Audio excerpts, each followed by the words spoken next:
ಕರೂರು ಕಾಲ್ತುಳಿತದ ಬಳಿಕ ದಳಪತಿ ವಿಜಯ್ ಮೊದಲ ರ್ಯಾಲಿ ನಡೀತಾ ಇದೆ. ಪುದುಚೇರಿಯಲ್ಲಿ ಟಿವಿಕೆ ಪಕ್ಷದ ಮುಖ್ಯಸ್ಥ ವಿಜಯ್ ರ್ಯಾಲಿ ಮಾಡ್ತಾ ಇರೋದು. ಭಾರಿ ಭದ್ರತೆ ಹಾಗೂ ಕಟ್ಟೆಚ್ಚರದಲ್ಲಿ ವಿಜಯ್ ಸಮಾವೇಶ ಆಗ್ತಾ ಇದೆ. ವಿಜಯ್ ನೋಡಬೇಕು ಅಂತ ಹೇಳಿ ಬ್ಯಾರಿಕೇಡ್ ಹಾರಿ ಬಂದಿದ್ದಾರೆ ಅಭಿಮಾನಿಗಳು. ಪ್ರತ್ಯೇಕ ರಾಜ್ಯಕ್ಕಾಗಿ ಪುದುಚೇರಿ ಸಾಕಷ್ಟು ಹೋರಾಟಗಳನ್ನು ಮಾಡಿದೆ. ಕೇಂದ್ರ ಪ್ರತ್ಯೇಕ ರಾಜ್ಯ ಮಾಡೋದಕ್ಕೆ ಅನುಮತಿ ನಿರಾಕರಿಸಿತ್ತು. ಪುದುಚೇರಿಯಲ್ಲಿ ಸೂಕ್ತ ಅನುದಾನ ಮತ್ತು ಮೂಲಭೂತ ಸೌಲಭ್ಯಗಳೇ ಇಲ್ಲ.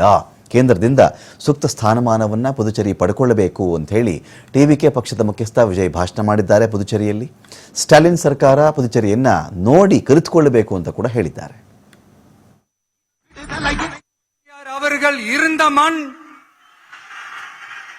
பாவேந்தர் பாரதிதாசன் அவர்கள் பிறந்த மண்.